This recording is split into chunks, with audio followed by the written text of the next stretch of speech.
नमस्कार. मोहिनीज किचनमध्ये तुमचं स्वागत आहे. आजची आपली रेसिपी आहे बटाट्याची भाजी. पण ही नेहमीसारखी नाही आहे बरं का. ही थोडीशी चमचमीत, क्रिस्पी, नुसती सुद्धा खाण्यासारखी आहे. याचं नाव आहे आलू पुदिना.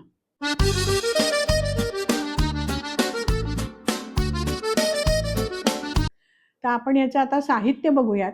हे मी उकडून घेतलेले अर्धा किलो बेबी पोटॅटोज आहे. तुम्हाला जर अगदी बेबी पोटॅटो नाही मिळाले तर थोडा मोठा बटाटा असेल तर तुम्ही असे अर्धा करून घेऊ शकता. आणि मेन इन्ग्रेडियंट याचा आहे पुदिना, कोथिंबीर, किसलेलं आलं, लाल तिखट, मीठ, धने पावडर, जिरे पावडर, लिंबू आणि फोडणीसाठी मोहरी, हळद आणि हिंग. आता आपण आधी गॅस चालू करूयात आणि त्याच्यात थोडंसं तेल घालूयात, कारण आपल्याला हे जे बटाटे आहेत ते थोडे गुलाबी रंगावर तळून घ्यायचे. तेल जरा थोडं जास्ती लागेल पहिल्यांदी. आता हे तेल जरा तापलं की मग आपण हे बटाटे ह्याच्यात घालूयात. आता आपलं तेल तापलेलं आहे तर आपण हे बटाटे सोनेरी रंगावर तळून घेऊयात.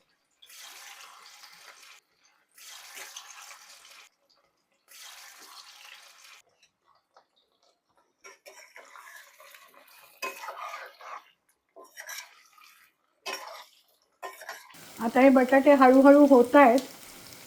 हे बघा असे सोनेरी रंगावर झाले की मग ते आपण काढायचे.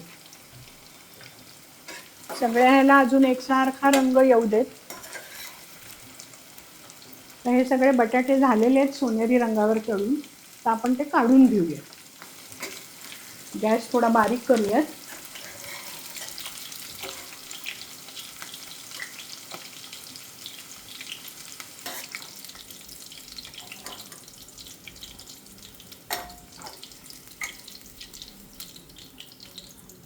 आता मी या कढईतलं थोडं तेल कमी केलंय, कारण बटाटे तळण्यासाठी आधी थोडं जास्ती घेतलं होतं.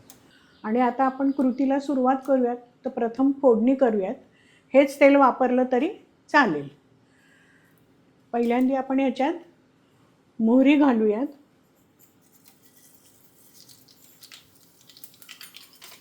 मोहरी तडतडली छान की त्याच्यात हिंग,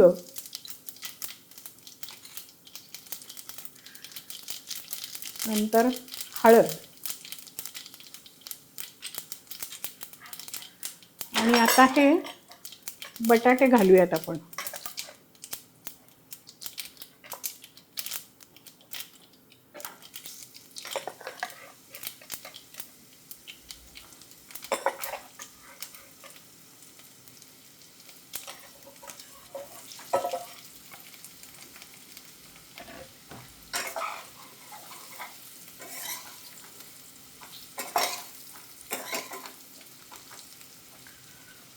आता याच्याचवर आपल्याला बाकीचे मसाले घालायचे.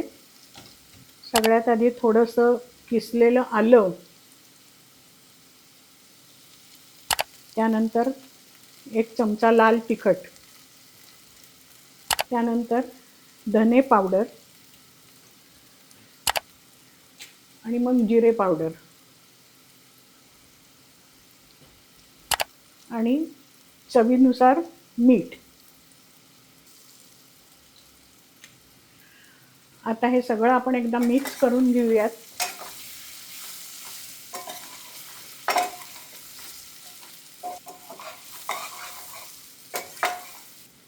आता या भाजीतला मेन इन्ग्रेडियंट म्हणजे पुदिना.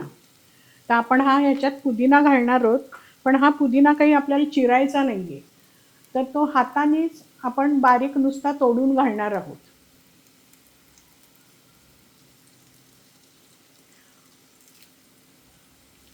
पुदिना आलू असल्यामुळे पुदिना जरा जास्ती लागेल.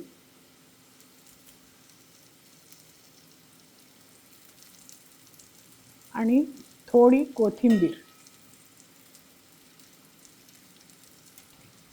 आता हे परत एकदा आपण थोडं हलवून घेऊयात,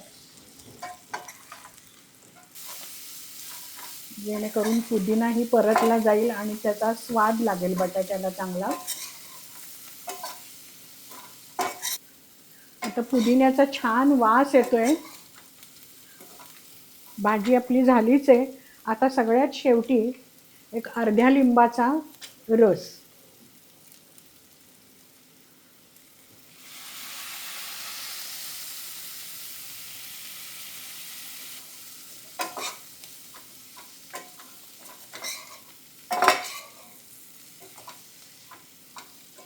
छान भाजी मिक्स झालेली आहे.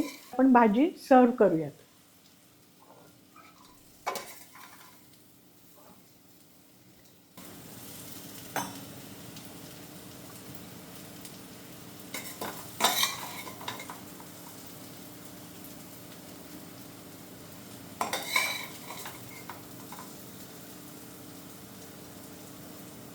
आता आपली ही आलू पुदिना भाजी तयार आहे.